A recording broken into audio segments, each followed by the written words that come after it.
জমিনের মালিক যে আল্লাহ, আসমানের মালিক যে আল্লাহ, জমিনের মালিক যে আল্লাহ, আসমানের মালিক যে আল্লাহ, উম্মত আমরা রাসূলুল্লাহ, বান্দা আমরা তুমি আল্লাহর লা ইলাহা লা ইলাহা লা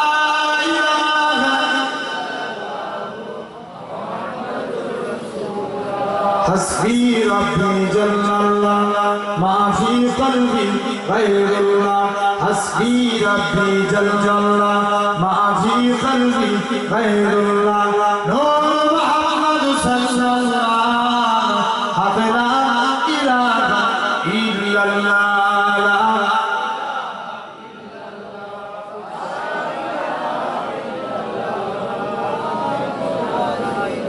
যদি জোরে জোরে পড়ে লা ইলাহা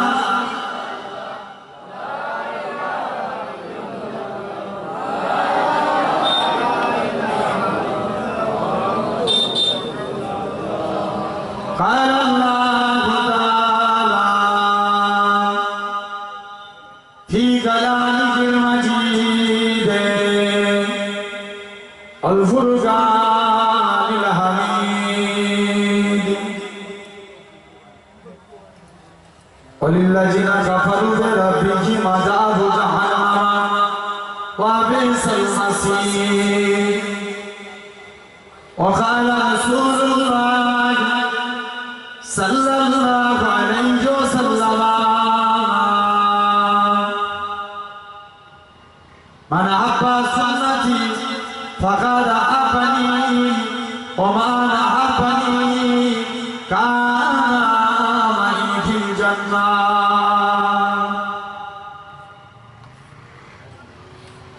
प्यारे हाज़िरान उपस्थित এই মাহফিলে বসে থাকা বয়োজ্যেষ্ঠ আমার মুরব্বিয়ান চাচাজান বোনেরা সমবয়স্ক ইয়াং জেনারেশন যুবক তরুণ ভাইয়েরা পর্দা আড়ালে অবস্থিত আমার মা ও বোনেরা সকলকে জানা আমি গুনাহগারের তরফ হতে পীরনগর শরীফের পক্ষ থেকে আপনাদের জানাই আন্তরিক সালাম ও মুবারকবাদ।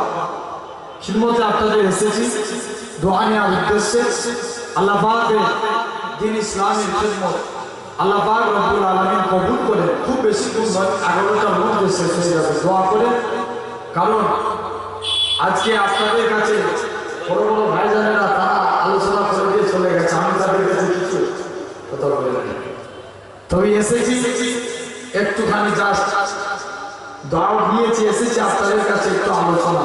আল্লাহ পাক রব্বুল আলামিন কবুল করেন। আল্লাহ পাক আপনাদের কাছে আল্লাহ আমি গুনাহগারকে আল্লাহ কিছু বলার মতো তৌফিক দান করেন। আল্লাহ ক্ষমতা আমার কিছু আছে সারা চাই ভাই, আমি ভাই না যে কথা বলে ক্ষমতা আমার আছে। আল্লাহ পাক যদি তৌফিক দেয় তবে আপনাদের কাছে কিছু আলোচনা, ঠিক না? ক্ষমতা দেওয়ার মালিককে আমার আল্লাহ কাল সুবহানাকা লা ইলমা লানা ইল্লা তারা ইন্নাকা আনতা আলিমুল হাকিম। আমার আল্লাহ যদি তৌফিক দেয় তবে আপনাদের কাছে কিঞ্চিত পরিমাণ আলোচনা দোয়া করেন আল্লাহ আপনাদের কাছে কিছু বলার মতো তৌফিক দান করেন। আল্লাহুম্মা আমিন।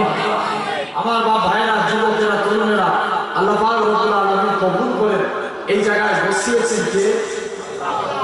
যে এই কদিন আগে এসেছিলাম না আপনাদের পাশে, এই 22 মাস হচ্ছে কোথায় 22 মাস 23 মাস এসেছিলাম আপনাদের পাশের গ্রামে ঘুরতে গেলে। অনেকে থাকেননি ভাই, আমরা যদি মুখ দিয়ে আল্লাহ নাম বলি গুনাহ হবে? সারা যাও গুনাহ হবে?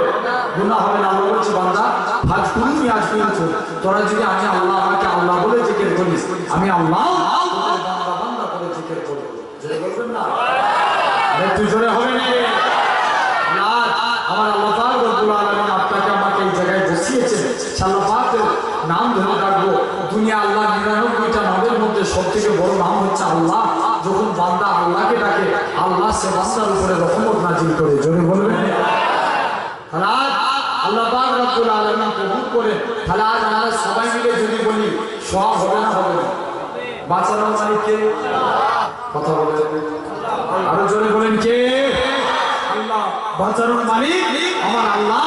আল্লাহ যদি আপনার আমার বাঁচায় কারণ ক্ষমতা আছে মারা, জোরে বলো কারণ ক্ষমতা আছে আমার আল্লাহ। তাহলে সেই আল্লাহ, যে আল্লাহ আপনাকে আমাকে এই জায়গায় বসিয়েছে সর্বপ্রথম, সে আল্লাহকে খুশি করবো। আমার আল্লাহ পাক বলেন, বান্দা লা ইন শাকারতুম লা আযীদান্নাকুম, বান্দা তোরা আমি আল্লাহ আমার নিয়ামতের শুকরগুজারি কর। এখন ধরেন আমি জাস্ট একটা বোঝানোর জন্য বলছি, এই মুরব্বী চাচা বসে আছে, দেবী যাবার সময় 200 টাকা হাতে ধরিয়ে দিয়ে বলি, চাচা তুমি আর চা পান খাবে, বলেন তো আপনারা জনগণ চাচা আমার উপরে রাগ করবে না? খুশি হয়েছে যে খুশি হবে, বলে দেখেছিস শ্রীনগর হুজুরের নাতি এসেছিল আবুল হাসান, কি সুন্দর ছেলে দেখছিস, 200 টাকা চা পান খাওয়ার জন্য দিয়েছে।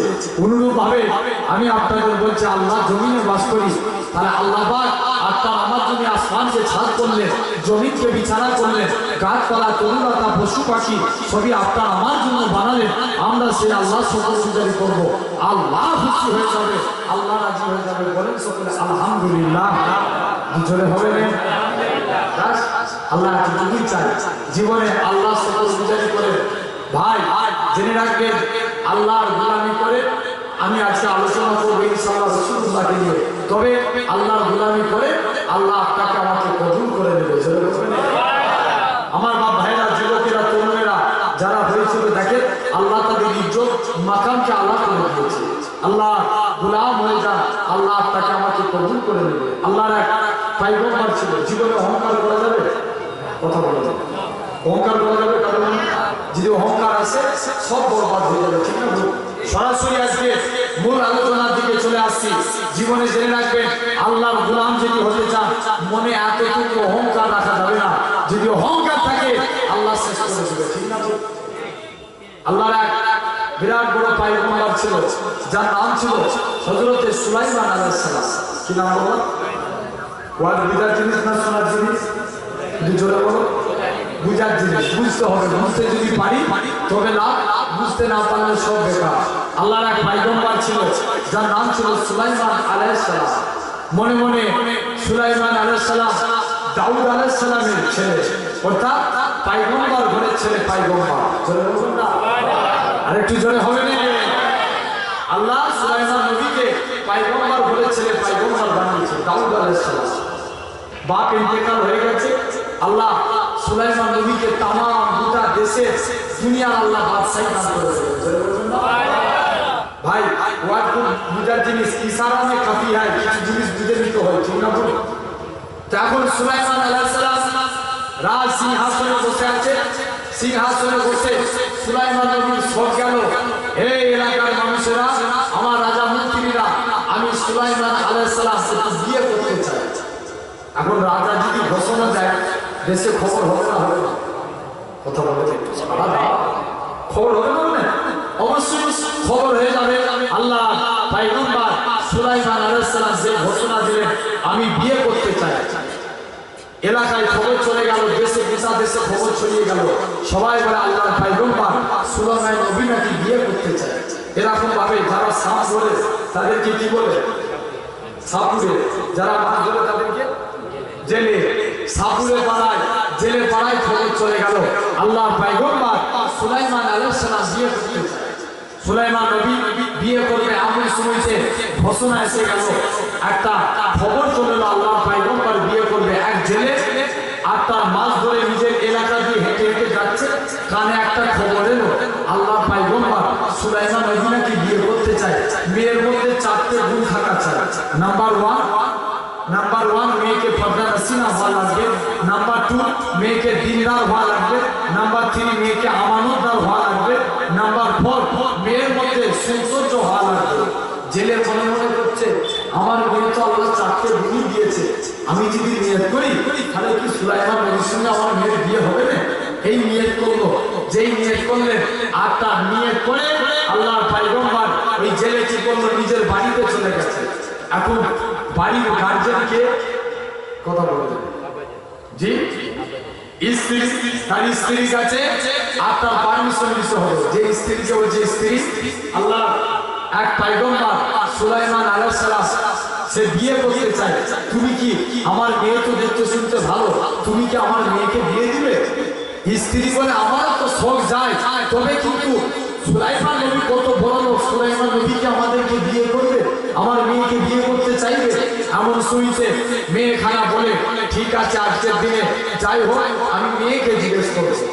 তাফসীরের ব্যাখ্যা এসেছে আল্লামা জামাখশরী রাহমাতুল্লাহ আলাইহি তিনি লিখছেন, আপনার তাফসীরের ব্যাখ্যা এসেছে এখন মেয়ে আপনার মা মেয়ের মাথায় তেল দিচ্ছে, তেল দেয় না মানে মাথায় তেল দিচ্ছে। এখন মা বলছে বাবা আজকে শুনেছি নাকি আল্লাহর পয়গম্বর সুলাইমান আলাইহিস সালাম বিয়ে করতে চায়, তুমি কি তাকে বিয়ে করবে?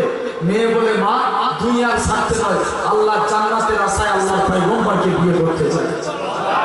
আরো জোরে হবে না? এমন শুনছে। মেয়ে বলে মা খবরদার আমরা তো গরিব, এই চিন্তা করিস মা, খবরদার নিয়ে চেক করে না। মেয়ে বলে মা না আমি সুলাইমান নবীর খেদমত করে করে স্বামীর খেদমত করে করে আল্লাহর জান্নাত পেয়ে যাবো। মা আমি সুলাইমানকে বিয়ে করতে চাই। মা বলে বাবা তোর সঙ্গে আবার বিয়ে হয়, আল্লাহর পয়গম্বরের মতো বিয়ে হবে। মেয়ে খানা কাঁদে মা, কারণ সে সুলাইমান তো কত বড়।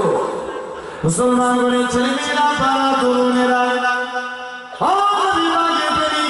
ওই মহিলা খানা কাঁদে আর বলে, মহিলা খানা কেঁদে কেঁদে বলেছিল ও জবান দুঃখী মা, ও জবান দুঃখী মা, আল্লাহ পাক সুলাইমান নবীকে পয়গম্বর করেছেন, পয়গম্বর বানিয়েছে, আল্লাহ পাক আমাকে ছেলে করে মেয়ে বানিয়েছে, আল্লাহ সুলাইমান নবীকে আজকে দিনে বড় লোক বানিয়েছে, আল্লাহ আমাকে গরিব মানুষ বানিয়েছে, আল্লাহ সুলাইমান নবীকে রাজপ্রাসাদে রেখেছে, আল্লাহ পাক আমাকে ভাঙা বাড়িতে রেখেছে।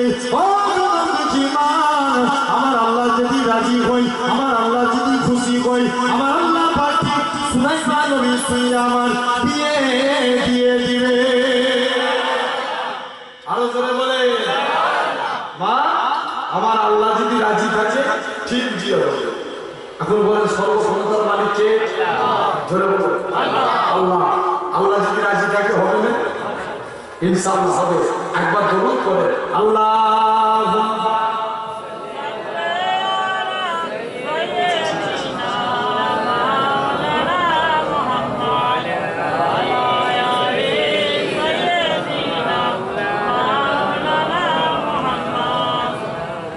দরুদ শরীফ আল্লাহুম্মা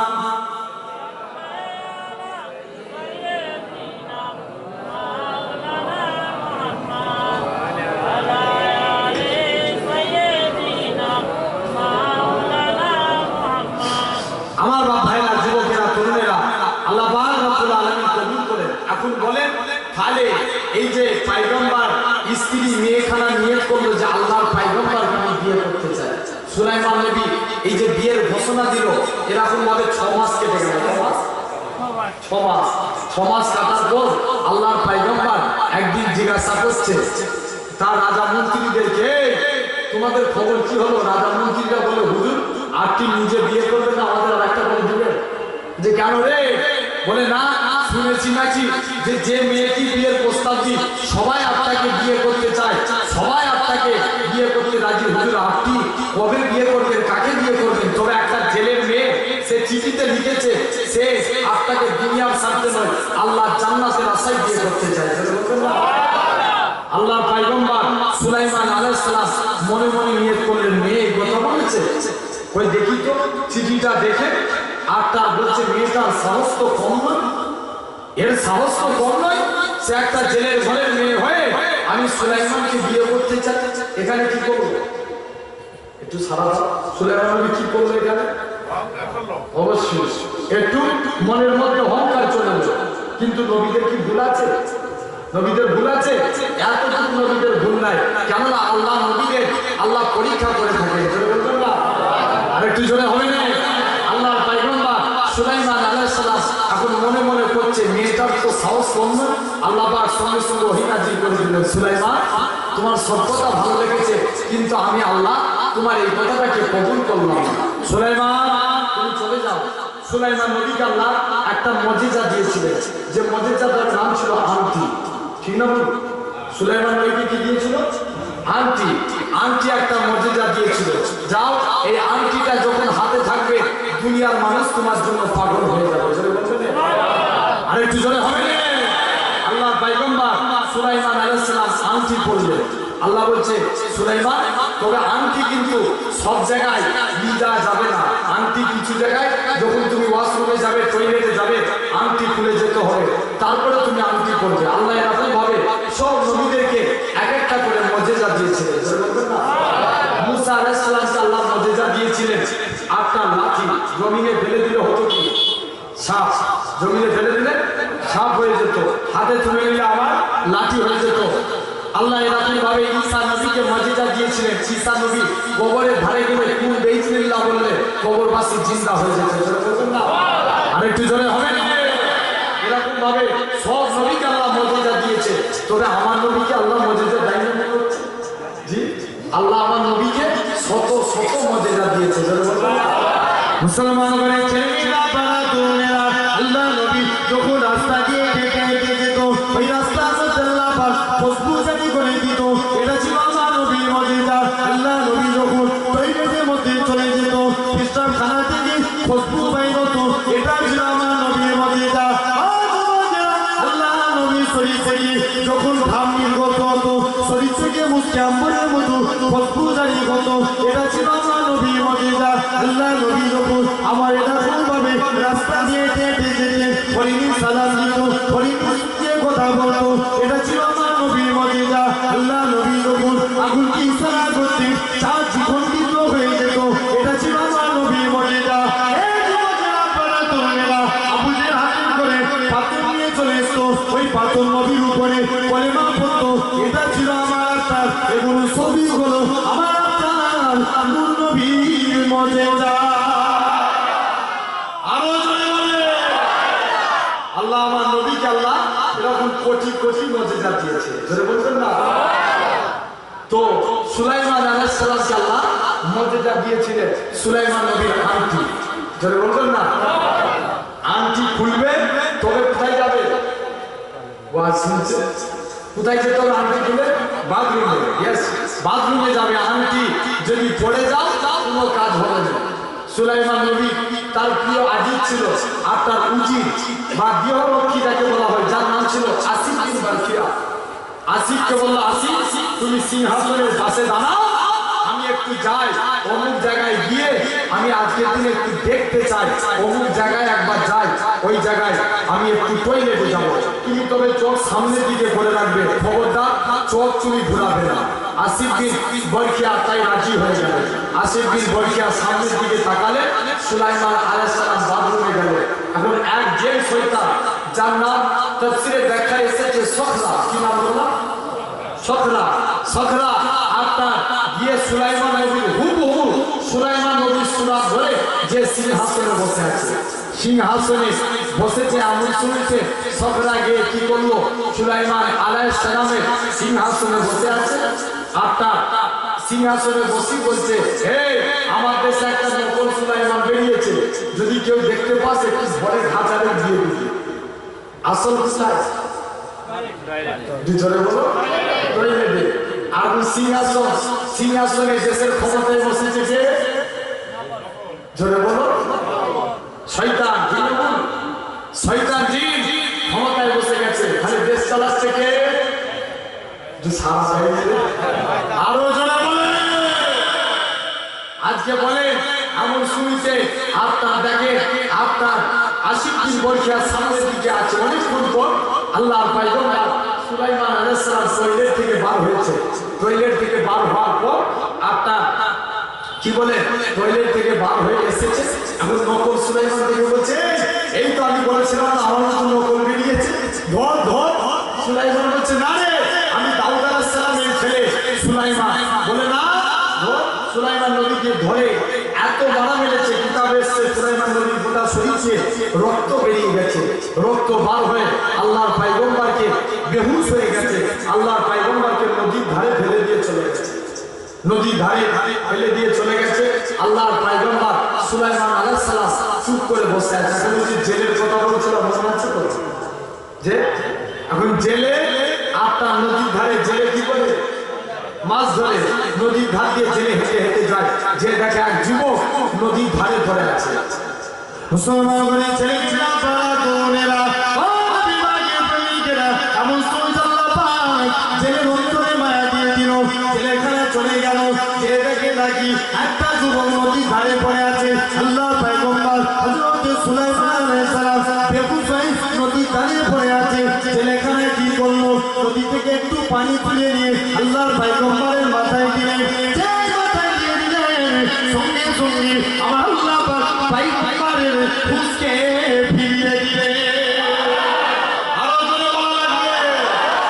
এমন শুনেছি ছেলেখানে জিজ্ঞাসা করে, ও বাবা যুবক, ও বাবা যুবক, কে তুমি, তোমার পরিচয় দাও। আল্লাহর পয়গম্বর মনে মনে করে, এখন যদি বলে দিই আমি আল্লাহর পয়গম্বর সুলাইমান আলাইহিস সালাম, তাহলে ছেলেটা আমাকে নকল বলে মারবে। এখানে একমতে কথা বলা লাগবে। ও যুবকেরা, পাড়ার তরুণেরা, আল্লাহর পয়গম্বর হযরত সুলাইমান আলাইহিস সালাম মনে মনে চিন্তা করতে লাগলেন, একমতে কথা বলা লাগবে। আল্লাহর পয়গম্বর বলে, বাবা আমার তো মাথায় চলে লেগেছে, তবে আমি সব কিছু জানি না। আমাকে কে মেরে বা কারা মেরে ফেলে দিয়ে গেছে এটা আমি জানি না, কিন্তু মনে মনে হচ্ছে সব তো আমি জানি, নকল বলে আমাকে মেরেছে। আল্লাহ পয়গম্বর বলে, তবে বাবা আজকের দিনে আমার শরীরটা একটু অসুস্থ, তুমি কি তোমার বাড়িতে আমাকে একটু থাকার জায়গা দিবে? ও যুবকেরা, জেলের উত্তরে আল্লাহ পাক মহব্বত জানিয়ে দিলেন। ছেলেখানা বলল, ঠিক আছে চলো আমার বাড়িতে নিয়ে চলো। আল্লাহ পয়গম্বরকে ছেলেটা নিজের বাড়ির মধ্যে নিয়ে চলে গেলেন। এমন শুনছি কিতাবে করতে পাওয়া যায়, আল্লাহ পয়গম্বরকে ছেলে যখন তার বাড়িতে নিয়ে চলে গেল, ছেলের মাঝে ছেলে জালেতে প্রতিপত্তি আমার করে আল্লাহ পয়গম্বর চার বল করতে তার জালের মধ্যে আল্লাহ পাক ডবল মাছ দিতে লাগে। জেলে যা মাছ পায় আরো ডবল ডবল মাছ পাচ্ছে। জেলে চিন্তা করছে উপায় কি, এত মাছ কেন? এই ছেলে নিশ্চয়ই বরকতি ছেলে, এই ছেলেকে ছাড়া যাবে না। জোরে বলবে, বলছে আমার একটু শরীর ভালো হলে আমি চলে যাবো। এক সপ্তাহ কেটে গেছে। এক সপ্তাহ পর আল্লাহর পয়গম্বর সুলাইমান আলাইহিস সালামের কাছে জেলে এসেছে। জেলে এসে জিজ্ঞাসা করছে, আল্লাহর পয়গম্বর এই যুবক আজকের দিনে বলে, জেলে কি জানতে তো আল্লাহর পয়গম্বর বলে জানে। জেলে বলছে, যুবক আজকের দিনে তুমি আমার বাড়িতে থাকবে না, চলে যাবে। তবে জানছো এখন আমি কিন্তু অনেক অনেক মাছ পাচ্ছি, তবে যদি আমার বাড়িতে একটু থাকো, আমার বাড়িতে থাকলে আমি এর বিনিময়ে তুমি আমার বাড়িতে কাজ করবে, কাজ করে যদি প্রতি মাসে আমি 200 দিনার করে তোমাকে টাকা দেবো। যারা বলবে আল্লাহর পয়গম্বর মনে মনে করছে, আরে জেলে কি করবে, ছিল কি তুই জোরে বলো, আগে ছিল কি বাদশা। মনে মনে করছে, আল্লাহ দুনিয়ায় কি আমি অন্যায় করলাম, আল্লাহ আল্লাহ তুমি আমাকে আজকের দিনে আল্লাহ কর্মচারী বানাবে। আল্লাহ তবে দুনিয়ায় অন্যায় করেছে, আল্লাহ দুনিয়াতে শাস্তি দাও।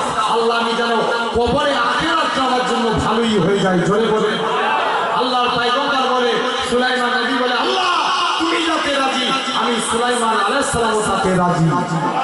আরো জোরে বলে, এখন জেলে কর্মচারী কাজে নিযুক্ত হয়ে গেল। প্রতি মাসে 200 দিনার করে টাকা পেলেন। এক রিয়াতে এসছে 6 মাস কাজ করলেন, অন্য এক রিয়াতে 1 বছর, আরেক রিয়াতে এসে বলা হচ্ছে 3 বছর কন্টিনিউ জেলের কাছে কাজ করতে লাগবে।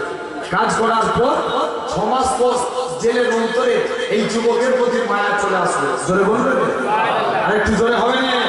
এমন শুনছে জেলেখানা আপনার কি করলো, আস্তে আস্তে করে জেলের অন্তরে মায়া চলে। জেলের মনে মনে নিয়ত করছে, এই ছেলের সঙ্গে যদি আমার মেয়ের বিয়ে দিয়ে এটা কেমন হইব। তবে আগে যাই বাড়িতে, যে আমার মেয়ের লোকের কাছে আগে পারমিশন দেওয়া লাগবে। ঠিক আছে, মেয়ের লোককে বাড়িতে তুই জোরে বলো, রাগ করেছ একটু জোরে কথা বলো। কে? মেয়ের মা, স্ত্রীর কাছে পারমিশন দেওয়া লাগবে। এখন জেলে স্ত্রীর কাছে আসছে, স্ত্রী বলো তো দেখি আজকের দিনে আমি একটা নিয়ত করেছি, আমার বাড়িতে যে যুবকটা আছে কাজ করে ওই ছেলেটা কেমন? স্ত্রী বলে, না ভালো ছেলে, বরকতি ছেলে, ও আসার প্রতিদিন মাছের উন্নতি হচ্ছে, আমাদের সংসারের উন্নতি হচ্ছে। বলছে তবে স্ত্রী বলো তো দেখি ওই ছেলের সঙ্গে যদি আমার মেয়ের বিয়ে দিই। বলে না, দেওয়া যাবে না, ওই ছেলে ভালো নয়, খারাপ ছেলে, দেওয়া যাবে না। এই মাত্র কি বলবো,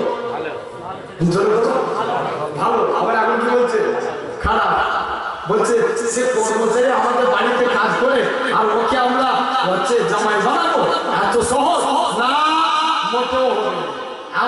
শুনছে জেলে কি করলো আস্তে আস্তে করে আপনার জেলে চিন্তা করছে স্ত্রীকে পটানো লাগবে। এখন যদি স্ত্রীকে না রাজি করে, হ্যাঁ আমার ভাইরা যুবকেরা আমার দিকে খেয়াল করে, স্ত্রীকে যদি রাজি না হয়, স্বামী যদি স্ত্রীর কথা মতো না চলে, যদি স্ত্রীর সঙ্গে একটু ফ্যাসা করে দেখবে সারা রাত তাকে মশার কামড় খেতে হবে। ঠিক না বলুন? জোরে বলো ঠিক না বলুন? তাহলে এই জ্বালায় সবাই আছে নাকি ভাই? আমার বাপ ভাইরা এখন জেলে মনে মনে করছে যায় স্ত্রী মনকে খুশি করতে হবে, বাজারে চলে গেছে স্ত্রীর জন্য 10,000 টাকার আমি শাড়ি কিনেছি। কত টাকা? 10,000 শাড়ি কিনে স্ত্রীর জন্য 1 প্যাকেট মিষ্টি কিনে বাড়িতে এসে হাজির। মনে মনে করছি স্ত্রী রাজি হবে তো? স্ত্রীকে এসে বলছি স্ত্রী এই বাক্সটা খুলে দেখ তোমার জন্য কি এনেছি। স্ত্রী যে বাক্সটা খুলেছে দেখে একটা দামি শাড়ি, বলে কি হবে? স্ত্রী মনে করছে স্বামী প্রতিদিন বেরো করে হাত হঠাৎ করে শাড়ি কেন? খবর বলেছে একটা কিন্তু আছে রে, প্রতিদিন আমাকে রাগ করে আজ হঠাৎ করে শাড়ি। স্ত্রীকে বলে স্ত্রী শাড়িটা পরো। স্ত্রী শাড়িটা পরেছে, এমন শুনেছি স্বামী স্ত্রীকে আপনার পাম দিচ্ছে। পাম দিয়া বুঝলেন তো নাকি? ফুটবলকে জিজ্ঞেস করছে ফুটবল কি এত লাফাস কেন? ফুটবল বলছে আমি কি নিজের পামকে লাফাই? লোক আমাকে পাম দেয় সব করে তাই তো লাফায়। এখন স্ত্রী আপনার শাড়িটা পরেছে, স্বামী বলছে স্ত্রী আজকে তোমাকে 18 বছরের যুবতী লাগাচ্ছে। খুব দিচ্ছে স্বামী, ভাই স্ত্রী আমার কাছে এসো। স্ত্রী কাছে রেখে নিয়ে নিজে হাতে করে মিষ্টি খাইয়েছে। স্বামী স্ত্রী মনে মনে করছে হঠাৎ করে স্বামীর একটা আমার উপরে দৌড়ে উঠলো কেন? ব্যাপার কি? আপনার এই স্বামী স্ত্রীর মহব্বতটা হলো আল্লাহ রহমত। আরেকটু জোরে হবে না? কেননা দেখবেন তবে বেশি মহব্বত করতে যাওয়ার বেশি খারাপ। ঠিক না বলুন? ঠিক না বলুন? আমার বাবারা যুবকেরা কেননা দেখবেন খুব বেশি ইসলাম সর্বদা মধ্যস্থতাকে পছন্দ করে। আপনি মধ্যস্থতা মানবেন। এক স্বামী আপনার কি করলো, আপনার স্বামী স্ত্রী দুজনে ঝগড়া হয়েছে, হঠাৎ করে কথা বন্ধ হয়ে গেছে। এখন হঠাৎ করে স্বামীর লুঙ্গিটা আগুন লেগে গেছে। কোথায়? দুজনে বলো লুঙ্গি। স্ত্রীর সঙ্গে কথা না, স্ত্রী মনে মনে করছে আই যে দেখি স্বামীর লুঙ্গিতে আগুন লেগে গেছে, ব্যাপার কি রে? একবার যাই। স্ত্রী যে দেখে আপনার স্বামীর লুঙ্গিতে আগুন, হঠাৎ করে আপনার স্ত্রী তখন বলছে সর্বনাশ হয়ে যাবে। উল্টো দিকে তাকিয়ে তাকিয়ে বলছে আমি কারোর সঙ্গে কথা বলিনি, কারোর লুঙ্গিতে আগুন লেগে গেলে সেটাও দেখতে পাইনি। স্বামীর সঙ্গে কথা আছে, স্বামী স্ত্রীর মহব্বত আল্লাহর রহমত। আমার যুবকেরা ভাইরা এমন শুনতে স্বামী আর স্ত্রী দুজনে শুয়ে আছে। স্বামী বলছে স্ত্রী একটা কথা বলতে পারি? বলছে বলো। বলছে আজকের দিনে আমি তো ওই কালকে একটা কথা বলছিলাম না, অমুক জায়গায় ছেলে আছে, ওই ছেলেটার সঙ্গে একটু আমার মেয়ের বিয়ে দিতে চাই। স্ত্রী মনে মনে করছে স্বামী এত খেদমত করেছে, এখন যদি না বলে দিই তাহলে আমার পিঠের চামড়া থাকবে না। স্ত্রী বলে যা হয়ে হবে। স্বামী ওই মেয়ের সঙ্গে আপনার মেয়ে, আপনি যদি বিয়ে দিতে রাজি হন ওই ছেলের সঙ্গে আপনার মেয়ের বিয়ে দিয়ে দেওয়া চলে বলবেন। আরো এমন শুনেছে স্বামী আর স্ত্রী দুজনে আপনার রাজি হয়ে গেল। এখন মনে মনে করছে এখন জামাই রাজি হবে তো?